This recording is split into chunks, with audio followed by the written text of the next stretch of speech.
Good afternoon, ladies and gentlemen, and happy 2022 from the Council of Ones.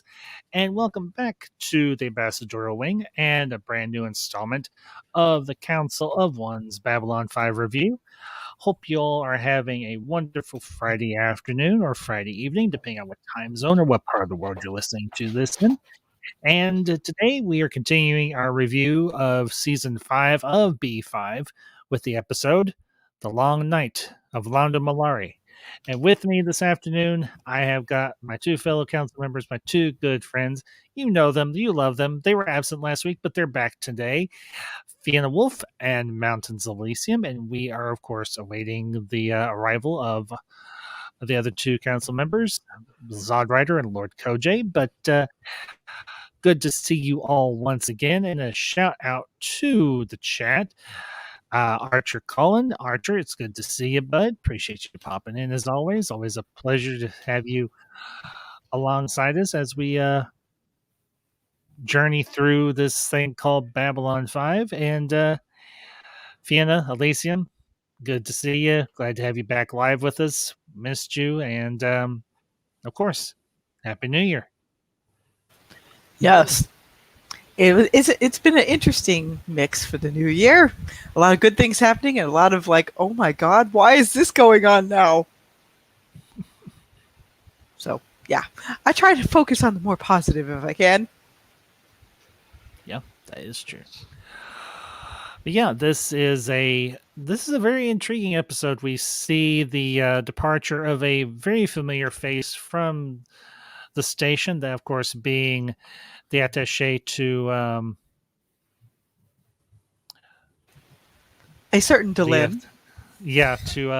Of Setai Delin, now Delin Sheridan of the Interstellar Alliance, spouse of John Sheridan, and we see the near departure of one ambassador from the Centauri Republic, Londo Mollari. Here go the title of the episode, The Long Night of Londo Mollari. So, anyway, that being said, I've done my intro. Let's open up the discussion. Fiona, Elysium, where would you like to begin? I guess maybe with Londo himself. Okay. He has a bit of a Scrooge issue. Yes. More than just a little. Yes. And look at all the various different chains taking place in terms of people he knows. They're all trying to warn him, but if you go a little bit deeper, the long night of Centauri Prime will also tie into all this too. So much of it ties into what Londo's going to be doing. Oof. Yes. Yeah. Well, go ahead, Elysium. No, I think though I believe this Londo was always a good man, and we see here him getting over a lot of his pride, and no matter what happens in the future, it's against his will. Here he is himself and chooses to do the right thing, even though we see near the end Jakar telling him, even though it would have done nothing, even though you could not have stopped it, even though it could have cost you, you should have spoken up. And Londo turns to Jakar and apologizes to him. And that shock, you can see the shock in Jakar that this is something unheard of. A Centauri apologizing, a senior Centauri apologizing to the Narn, which when you go back to where it all began and Emperor Turan, Jakar was willing to let it all go, wanted to have a drink with Londo. Says we mightn't be able to forgive each other now, but at least we can move forward. And we're back to that point again where things can happen.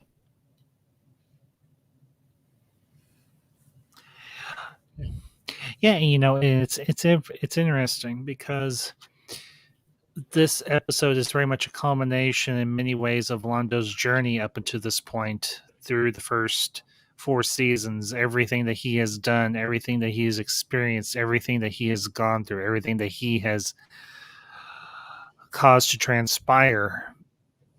It's it's taken a toll on him, not just mentally but physically.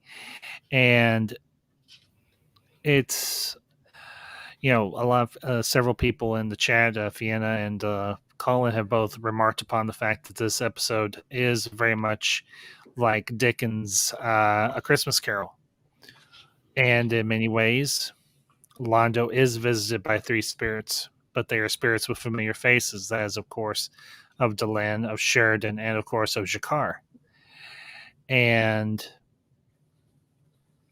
this episode is very surreal because it takes place almost in a dream state for Londo, which is accurate.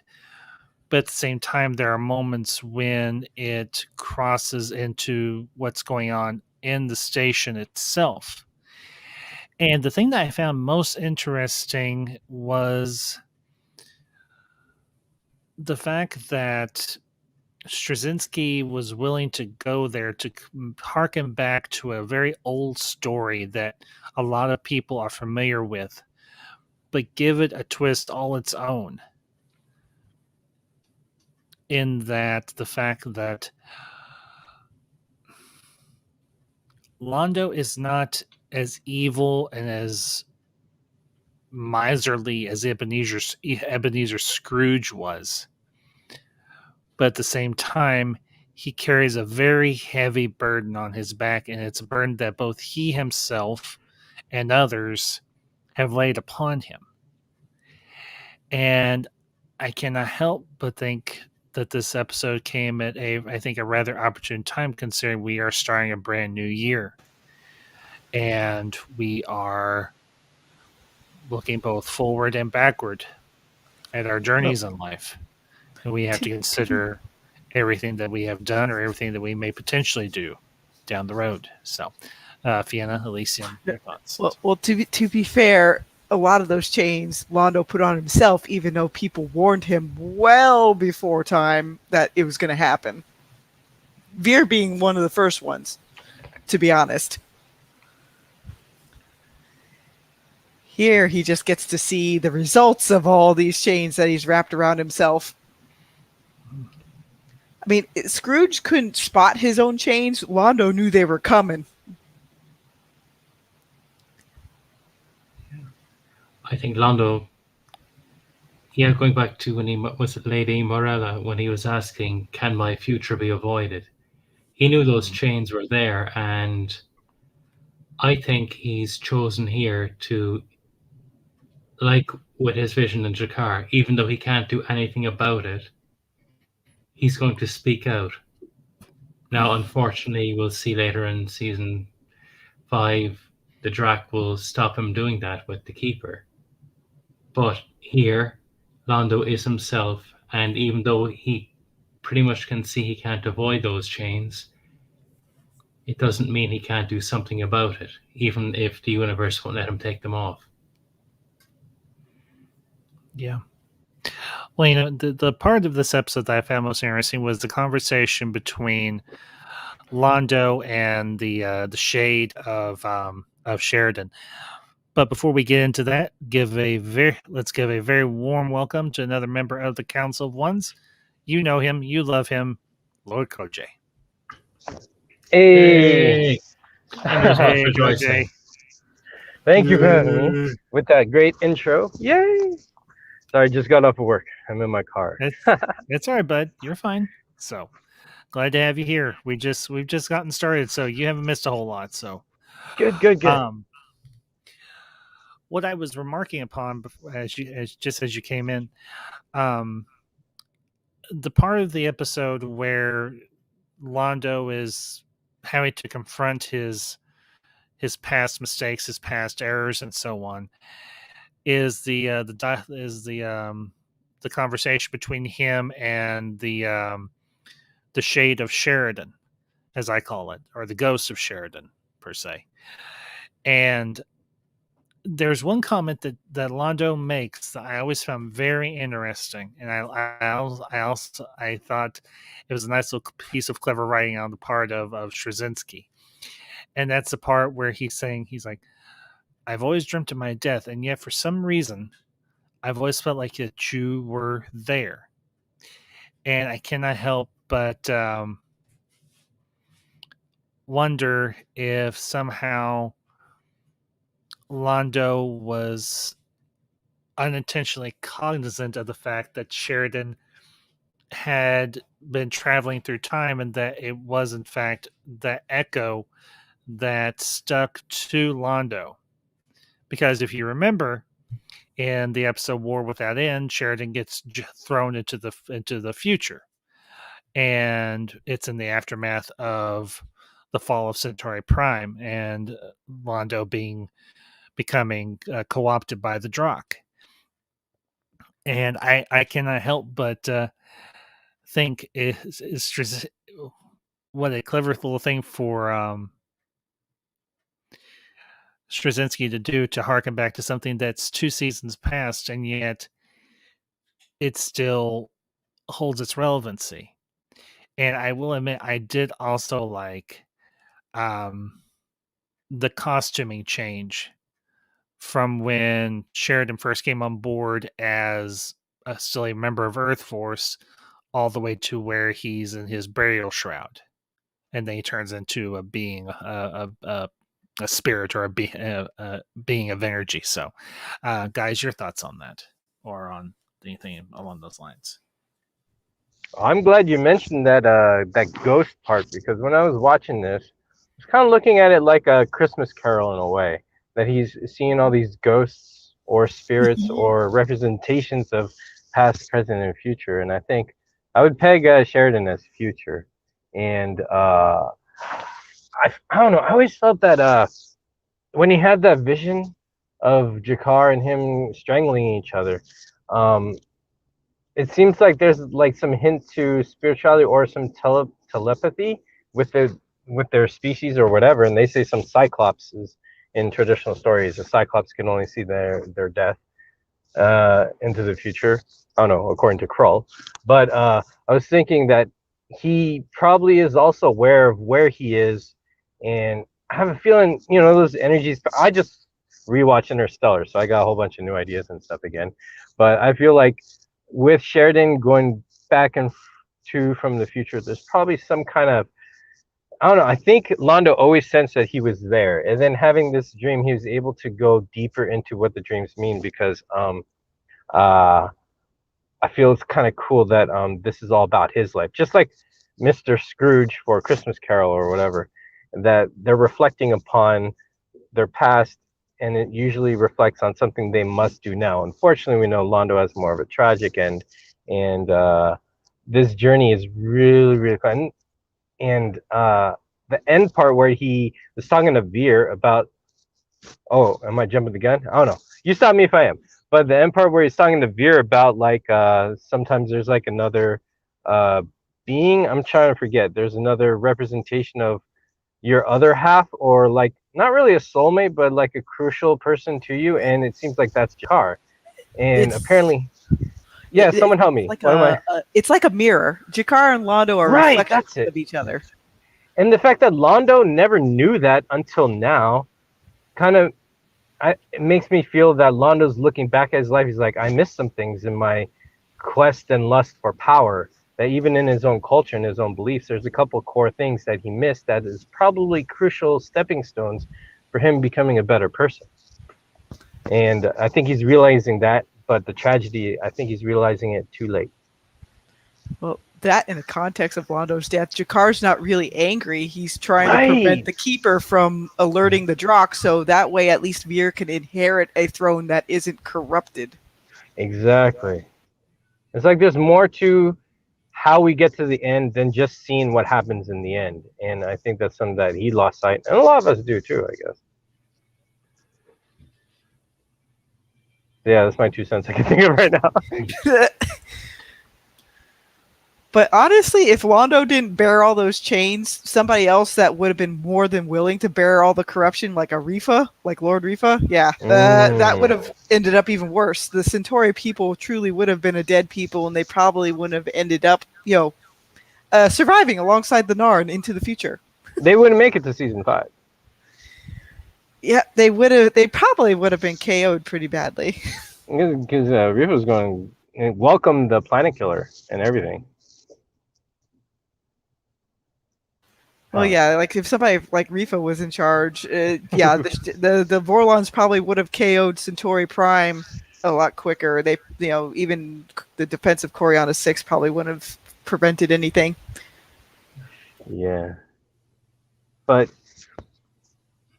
the costume change, I love that because it's like Sheridan's costume change through his arc.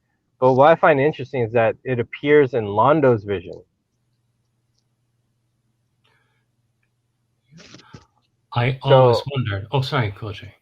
So, I was just saying that fascinates me how someone's destiny and path, like, or blueprint, or we want to call it, whatever, appears in another person's dream. And I'm wondering if there's another kind of connection with that. How can he see where Sheridan is, like, Earth Force, anti-Earth Force, and then the nice black suit edition from season 3 to season 4, and then his Ranger when he's like Ranger 1, and then his full-on white shroud.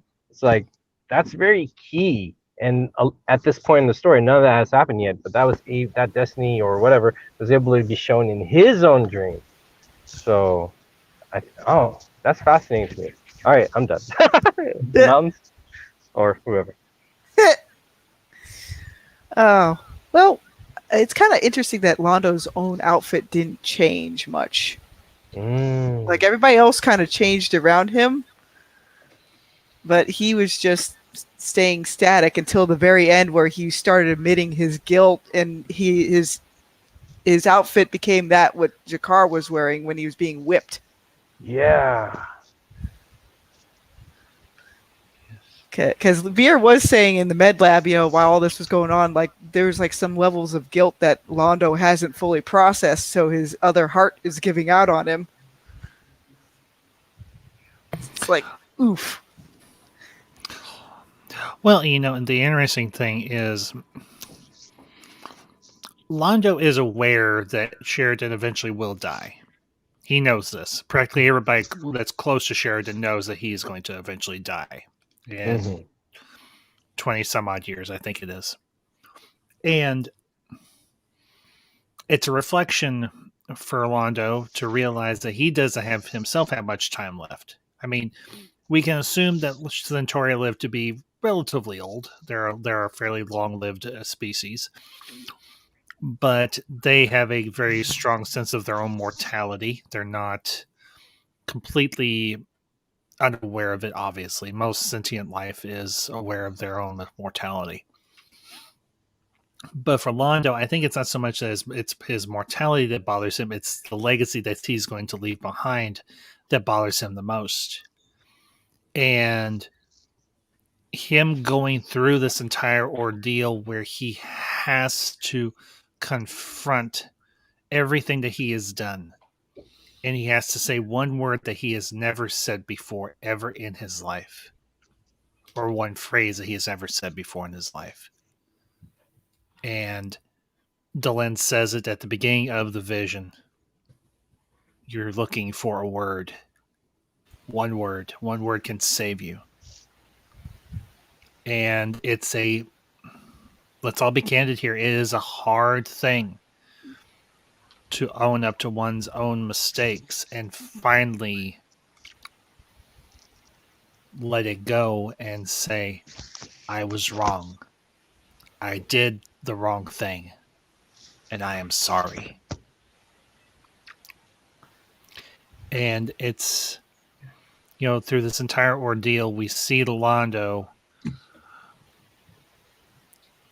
almost fighting against his own instincts. He knows what he has to do, but he's too afraid to do it.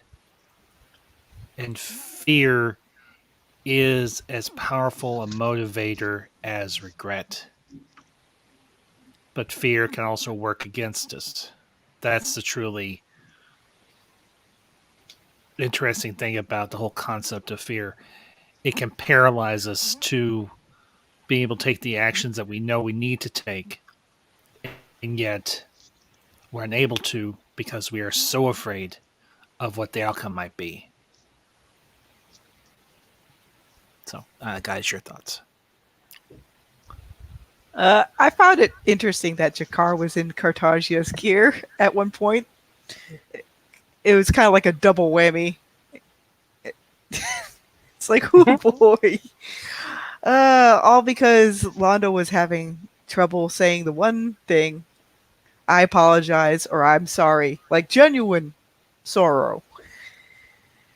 Yeah. It's almost like a double level of guilt because he knew Cartagio was evil and wrong, and by that image having Jakar's face, well, basically the juxtaposition was a double whammy. Yeah. Oof. I think. Yeah, Go on. Yeah.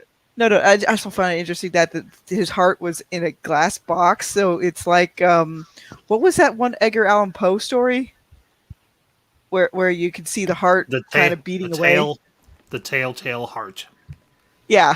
So there's a little bit of that in it too. It's like you can see your own heart right there, Mr. Mollari, and it's failing you. What you gonna do about it? I think on the word like with sorry, I think well that's hard for everyone because we're kind of, I don't know if we're what the reason is, but there's this sense of punishment when we are like in the wrong or caught doing the wrong or called out doing the wrong or we realize we're in the wrong, and saying sorry is just being accountable for your actions. And I think there's this fear of being punished for it, cruelly, unjustly, or fairly, whatever. But there's many different stigmas of why it's so hard to say it. But the healthy way of apologizing, say you're sorry for something that you did, either willingly, unknowingly, mistakenly, whatever. It's a step into accepting the truth that what you did was wrong. I think apologizing and saying sorry is linked to accountability, and it's just something that we're not used to because for the most part we all do a lot of good.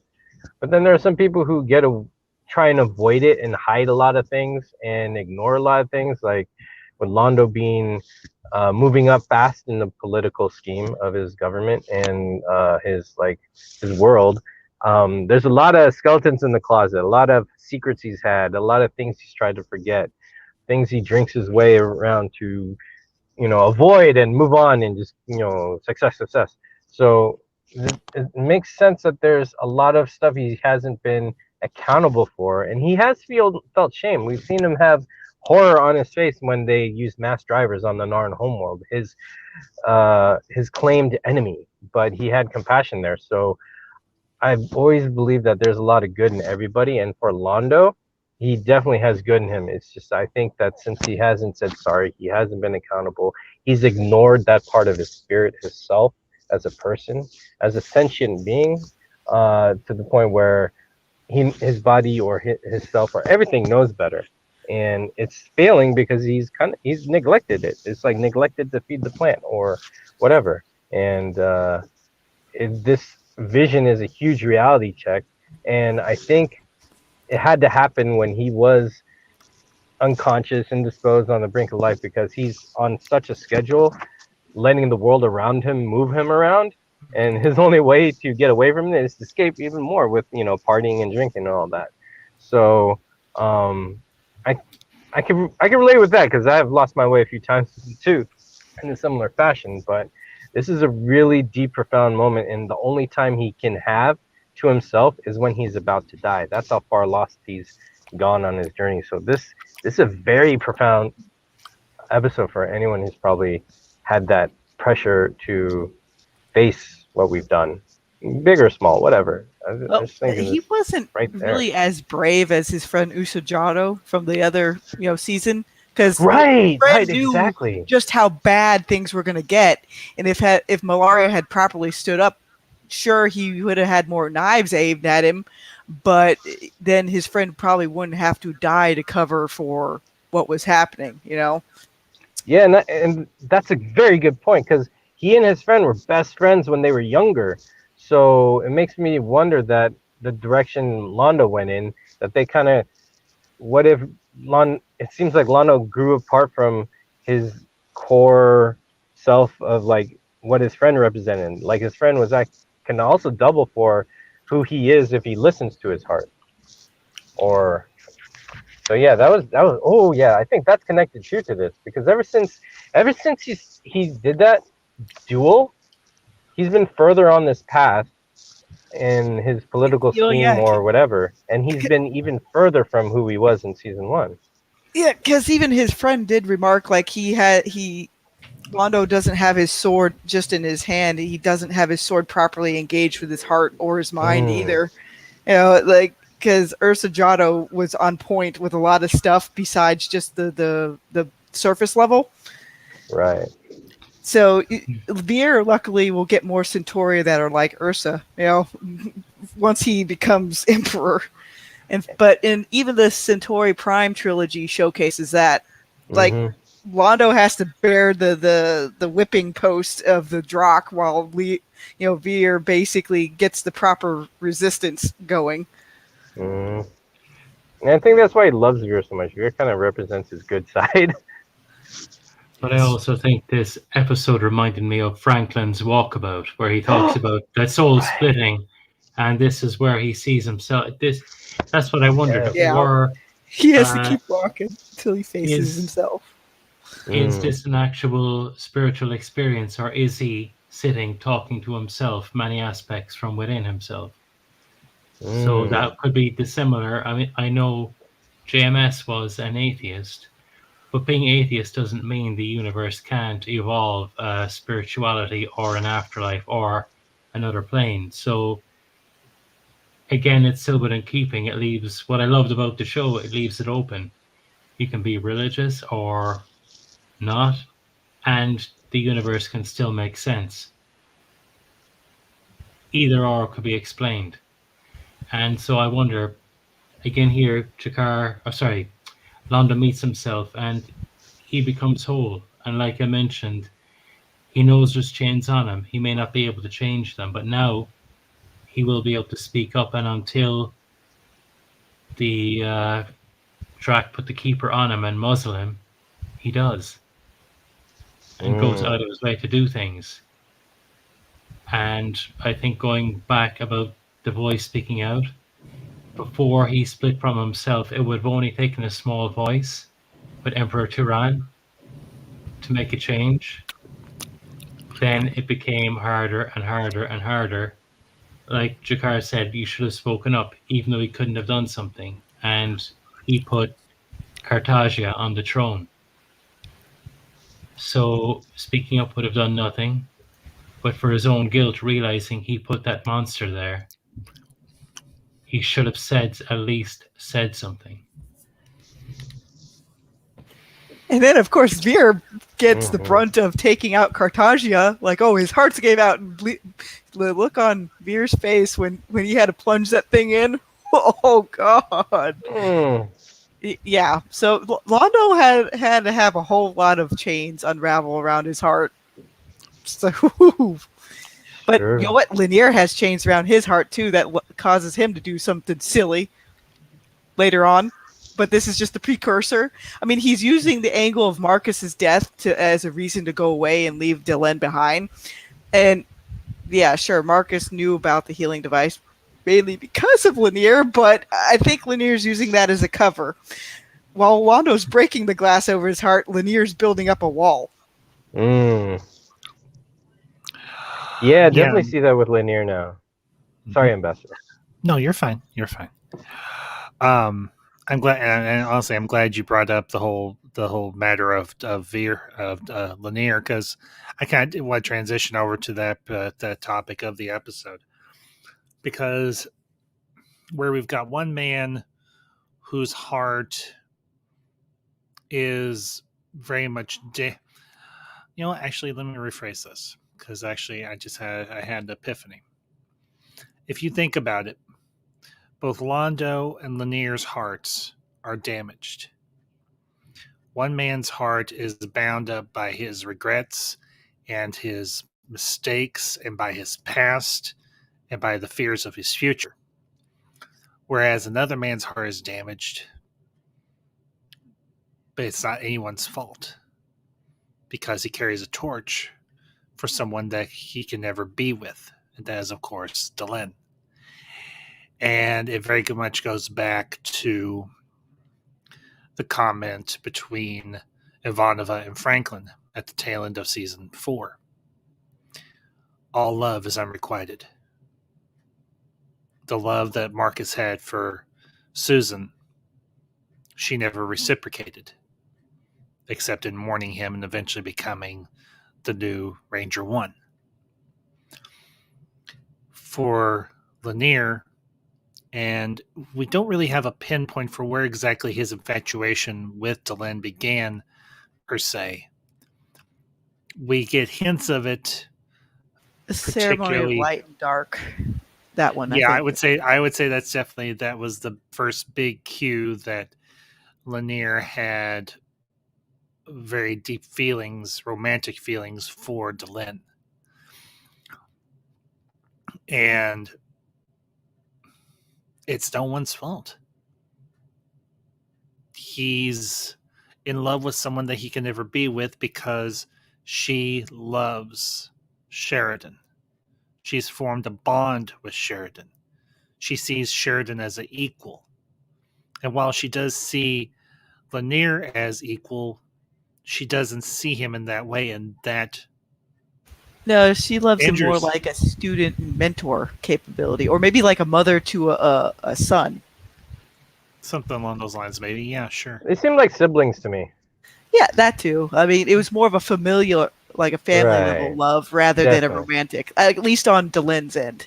Mhm. Yeah, on Delenn's end, I would say most definitely, but on Lanier's end, it's different because he wants to be with Delenn, but he realizes that he cannot be because it would break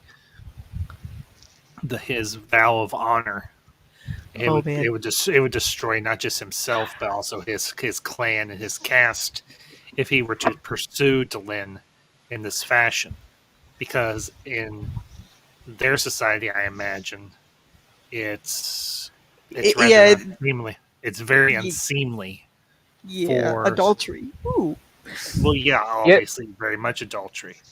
They're very strict with their mentor and apprentice type of stuff. Like even Ducat, It seems like you just Ducat don't go there. definitely gave off a fatherly kind of vibe towards Delenn. Yes, yeah. Because even her friend in the Epsilon 3, he's also more like an uncle to her. It's like they have this big family role. Their friends. Draw. There you go. Thank you. Yeah. They have this big family type of logic with the Minbari that I like, and like if they love someone, it's like very specific. Oh, and Archer does bring up a good point. Like Lanier was treated badly for this season because I think his character arc could have ended differently.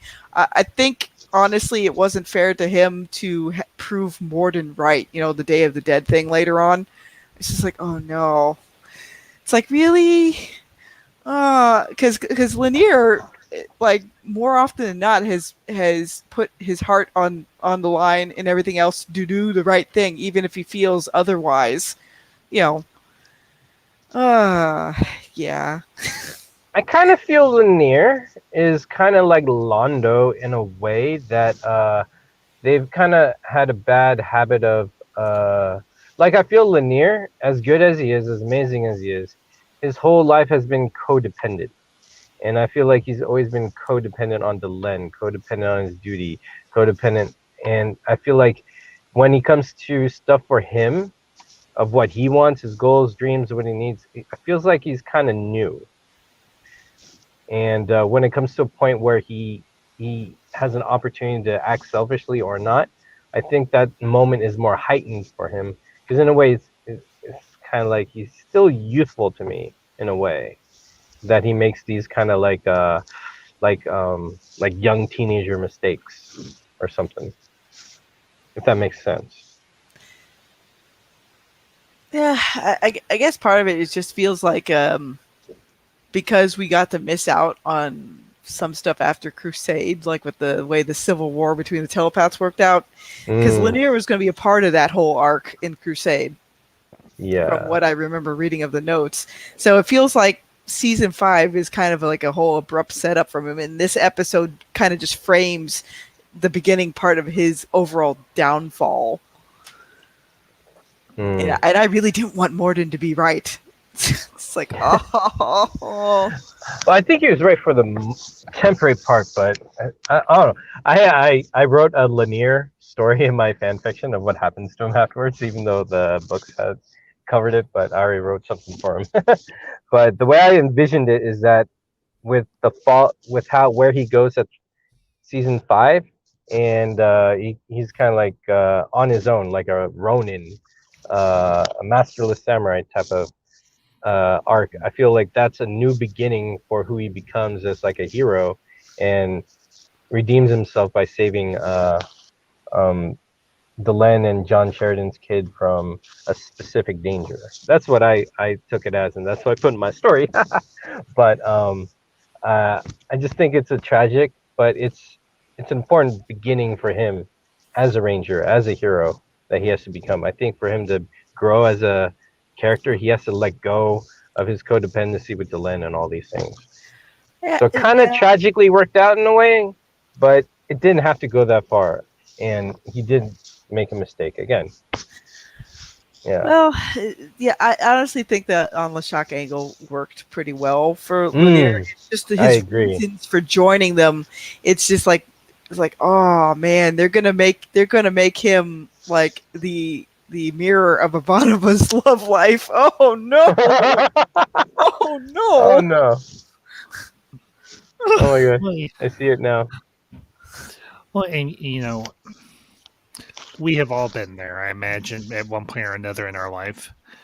We've set our sights on something that we ultimately know is unattainable, but still we try. And there's nothing inherently wrong with that. And it doesn't necessarily even have to be a romantic relationship with another person. We all have set our sights on a goal or a achievement that we at some point have to admit is never meant to be. And for Lanier, he realizes now more than ever that Delenn and John are together. And that's the way it's going to be until they both die. And it's very heart-wrenching because Lanier is a good, noble, decent, honest individual. He really is. He has his faults, he has his failings, sure. Who doesn't? But ultimately, at the end, he does do the right thing. He does save David Sheridan. He does save John Delenn's son. And he redeems himself in a way for that. But at the same time, you cannot help but feel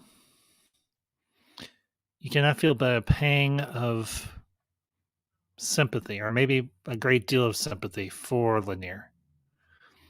Because he, being the good, upright, decent man that he is, he too deserved to have someone special in his life that would have appreciated him and loved him and cared for him in all the ways that Delenn would have if Delenn had not bound herself to John. And again, it's no one's fault. No one is necessarily to blame.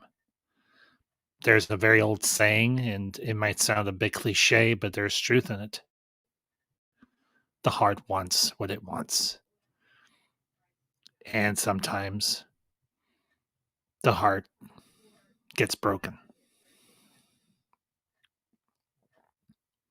And that is an unfortunate situation. I get the vibe in many ways. As a contrast, we have Phelan, a human born in, we'll say, in Mollari form, that Lanier in some ways is human, trapped in a Mollari. I mean, when you go back to the episode, I think it was Eyes, where he was building the bike for Garibaldi, you see that the repression that he wants to rebel. And in that society, he can never have what he wants, and he's trapped. And that frustration leads to events later in season 5, and then himself trying to redeem what happens. But had he been born in a culture that allowed greater expression, greater personal vision, he may not have lived the tragedy he did. That makes a lot of sense, and why he like it was close to Marcus too, because that's a great point. Because he when he was working on that bike, he felt so energized like never felt before, and he did mention, and he's like, and a sexual prowess and that, or whatever. He was like, whoa, I didn't know I could be free to explore these things. That's so true.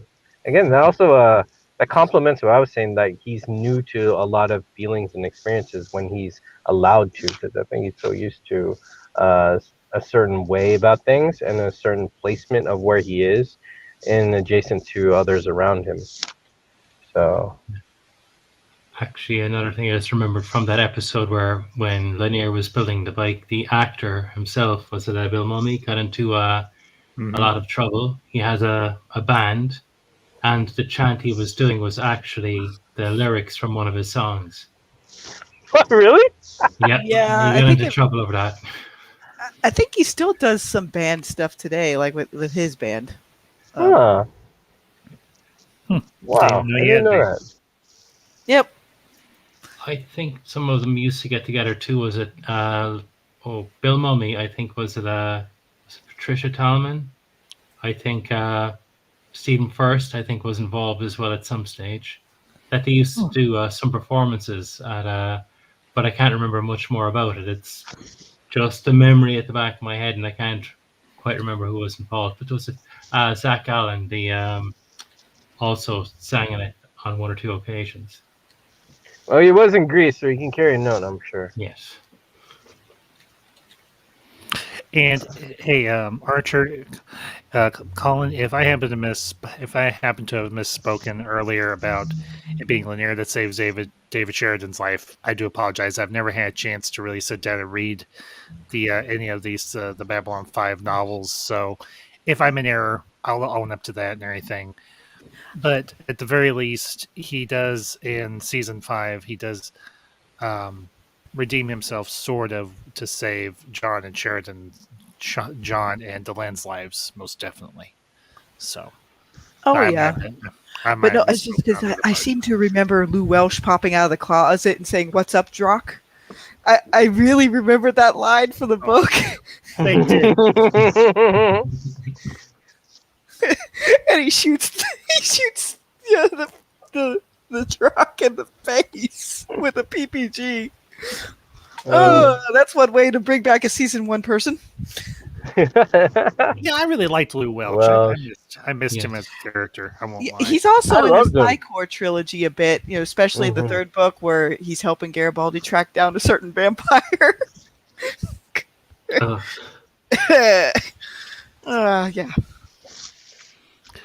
But the great thing about this episode is it really gives us the opportunity to examine the hearts and the minds of two of our favorite characters that we have had at our side pretty much since the beginning of this series and everything. And that is, of course, Londo and Lanier. You could have even titled this episode the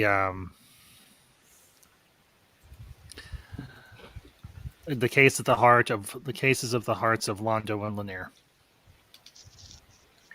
Which you like too, because the second last episode. No, it's okay, Jay. Go ahead. Oh no, mine wasn't important. You go. You're on fire. I want to hear what you have to say. Actually. Oh, here's the angle, because they brought it up in the Lurker's Guide. Delen could have totally stopped Lanier from joining the Rangers. How? Yeah, because she was the leader of the Rangers at that time. Oh. Yeah. Well, remember, because her and John both are co-head of the Rangers at that time. That's true. Well, I thought. Wait, isn't she Ranger 1 though at this point? Well, for right now, yeah, because Sheridan will take up the Sheridan in the beginning. Later, after his presidency's over. Because Because I forgot. I think they're gonna. I think they do term limits for the Interstellar Alliance as well. But then the Interstellar Alliance is like, okay, we'll make Delenn the president. You guys can switch roles. Like, oh god. Yeah, because doesn't Delenn become president after Sheridan or something, and then while he's Yeah. the head of the Rangers? Yep. And then after, that's just Yep. Go ahead. It's like, wait, we want stability. We'll put Delenn in office. Oh god. Yeah, I would imagine they have a longer term just because of how long it takes to get the different sectors and planets when you're doing a run. Because it takes like sometimes days or weeks to get to certain planets, sometimes a month. So I would imagine that they would probably have a longer term, like maybe a 10-year term, or 10-cycle term. And also, it would be longer because every other system has a different time frame based on how their planets go around their suns. So I would expect it's longer if I do find it funny that you're like, oh, Delenn's the one. Oh, okay. Was there even a runner-up? Oh man. Yeah, because by the end of Sleeping in the Light, after Susan takes over for the On the Shock, Delenn's still the president of the Interstellar Alliance. I don't know how long she remains that way, but it's just like, yep. Oh, here they go. Yeah, but that's I hate to bring this up, but it almost is a bit it's just a smidgen communist in how they do that, because if you think about it, the fact that Sheridan and Delenn can swap essentially positions, nepotism. But I guess in this particular case, it would be well-meaning nepotism rather than underhanded or very deceptive or manipulative nepotism, if that makes sense at all. Yeah, kind of. Yeah. In some ways, it's like sorry, Ambassador. No, go ahead, Lisa. Go. I am reminded of the Book of Revelation, who is worthy to open the scrolls, and in this way, I think the Interstellar Alliance can only see either Sheridan or Delenn sitting on the throne for the first period anyway, because no one else, I don't think they'll trust anyone else from any of the other races, hasn't earned the right to sit there or the right to control. The danger is if Sheridan or Delenn had been anything less than the virtuous people they were, that would have been extremely dangerous and turned the Interstellar Alliance into the First Galactic Empire. So it would have been it wouldn't even Or the surprise second. me. The other one happened a long time ago. It wouldn't even surprise me if that's what the future humans used during that one segment to gainsay the Interstellar Alliance. To like, oh, but there was too much inner nepotism with Delenn in her inner circle or something. Or maybe they remember these heroes way too fondly, that sort of thing. But I got the sense that they tried to record everything as concretely as possible, especially after Earth got scorched, like Clark wanted. Hey. Yeah. Amazing how all these little episodes build up on each other. Yeah. Those damnable Clarkites. With their little lab coats with the little S's on the collar, and aren't we special? We're neo Yahtzees, aren't we special? Look at us. We're following our bald-headed, pudgy-faced leader, who's now dead, has been dead for decades. I say good riddance to William Morgan Clark. Yeah, freaking Clark. May a Great Dane take a dump on your grave. but honestly, this structure is different from Elysium. You shut your face. I honestly think this whole structure was a little bit different from Sheridan's death and rebirth too. Like, Londo's still stuck in the underworld in some ways until the very end of his life. He hasn't gotten past that point in his own kind of hero's journey. And it's only kind of at the very end when he and Jakar are choking each other out that the reason for that happening becomes apparent, and then Londo gets to extend to kind of like a, well, there's him in Jakar back to back with that statue, because that is explained more in the Centauri trilogy. So people will eventually remember who the real Londo Mollari is, and not the one that was controlled as a puppet. And that's a good thing. Yes. I think the chains of damnation are taking off Londo here. Even though he's still in hell, it's not of his own. It's not as a punishment. It's because of situation. So he's no longer damned, even though he's still trapped in hell. It's that end will give him a release from that. Where had he not turned around and apologized, not because he was caught, but because he was sorry. Yeah. He may not have been able to make that decision to save Sheridan and Delane. Because he did speak out, even though he could do nothing about it. And this was that step that saved him. Yes. Because I think even though all the horrid things that Londo had done throughout this series and throughout his lifetime, he said it very simplistically and very well. Everything I have, and he said it in the beginning, in the beginning. Everything that I did for Centauri Prime, and now look what I have done to her. You cannot help but hear the heartache, the regret, and the remorse. And it kills him inside because he loved his home, he loved his world so much that he was willing to do anything to see it lifted up again and be where it should have been.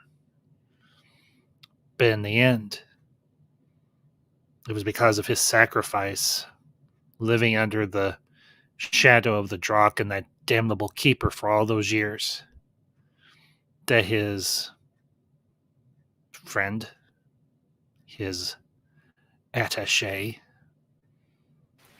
Yep. the son that he should have had, Virkoto, gets to rebuild. Just to mention, Archer's bringing up some of the stuff from the actual books, and it's like, there is symmetry to it. So, but in the end, it'll be Veer that gets to reap the benefits of everything that Londo had to endure. And it'll be in the end, both the Narn and the Centauri that will remember two of their greatest leaders, even though as flawed and imperfect as they were. They stood at each other's backs to protect the other. And that's a beautiful thing.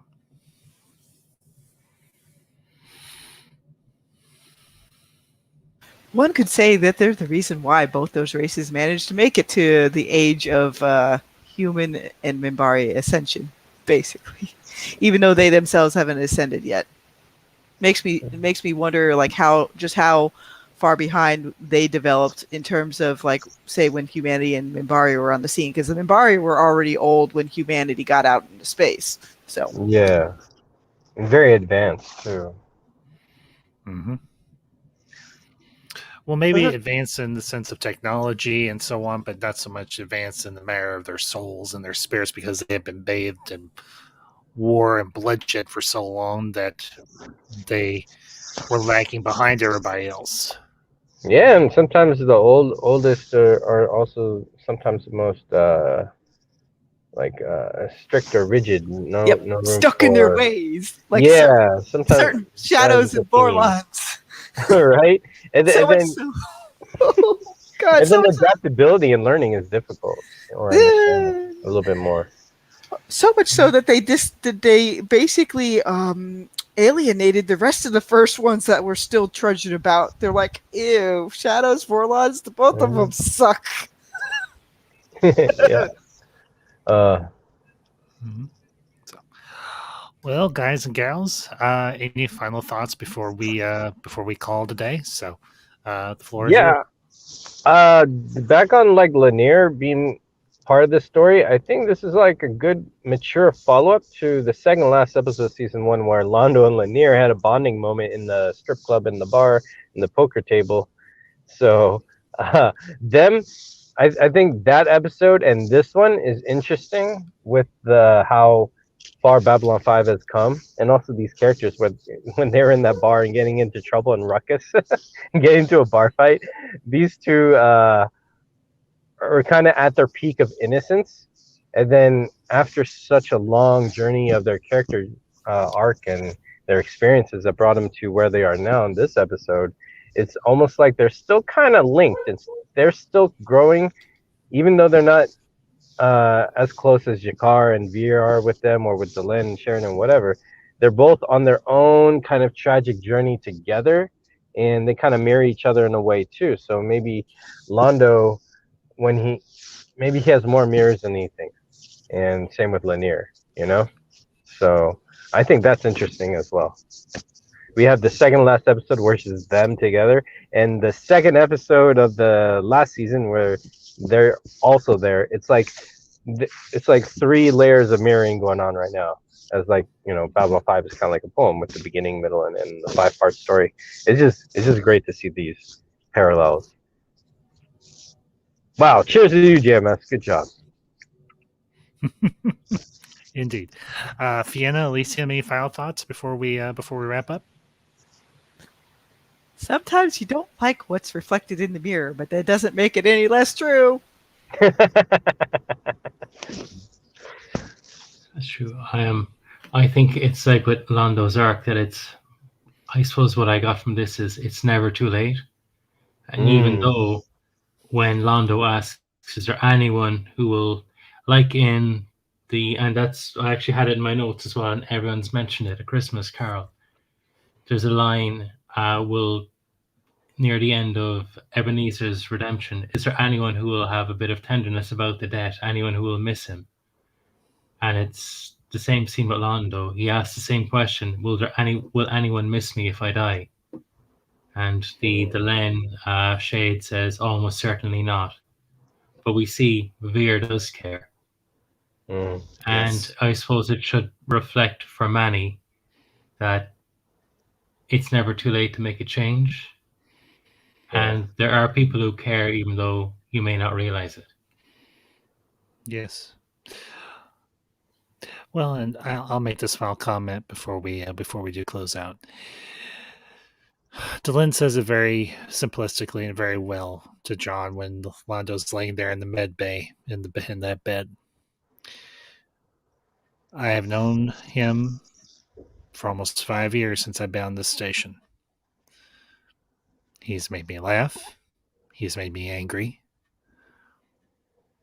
I have pitied him. But never once up until now have I ever truly felt sorry for him. And for one person to say that about another, and for one person to have had as profound an impact upon others' life as Londo did Delenn's, it speaks to the strength of his character and their characters together. Because who are the faces that Londo sees in his vision, in his dream? It's the people that, whether he realizes it or not, he respects and admires the most. And that is, of course, Delenn, John Sheridan, Veer, and Jakar. And it's those influences that ultimately lead him to the realization that he needs to do the one thing that he's ever done in his life and be the bigger man, per se, so to speak, and say the one thing that he never had the courage before to say, but could finally find the courage to say. and say, I'm sorry to the one person who needed to hear it most. And perhaps even to just himself. To his other half, his brother from another mother, most definitely in this case, than the man who will stand at his back when the world howls for his head. And that is, of course, Shakar.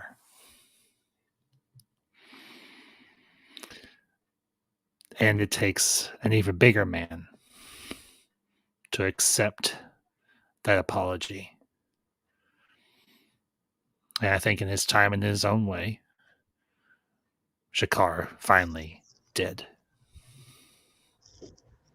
I agree, because when he said sorry, Jakar had a very quick, deep emotional moment to where he didn't even need to say a word, but you saw it and felt that he knew exactly what Londo was talking about, because they've, without trying, they've developed this intimate connection between them as friends, as brothers, I want to even say, that he knew exactly what sorry was. So then Jakar, he actually gets that completion of what he was missing from when he took the dust, and he went on his journey, and he went on his journey to not make given to his hatred, but also getting that apology, I think helps Jakar too for some things he's missing, and that fills his void to complete his journey, so these guys can grow together in a healthy way from this point on. Mm-hmm. Very true. I just thought of one small thing. It was that conversation with Fear when Londo was back to his cantankerous self, giving out about when he was recovering in the hospital or in medbay, and they spoke about the great spirit trapped in an unworthy body.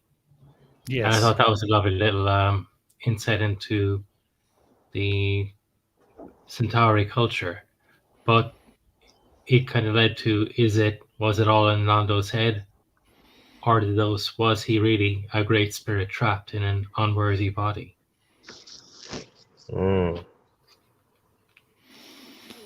That's a very good question. And maybe it's one that we'll ponder and we can come back to another time. I definitely would like to. So, but anyways, folks, we're going to go ahead and call it an afternoon or evening.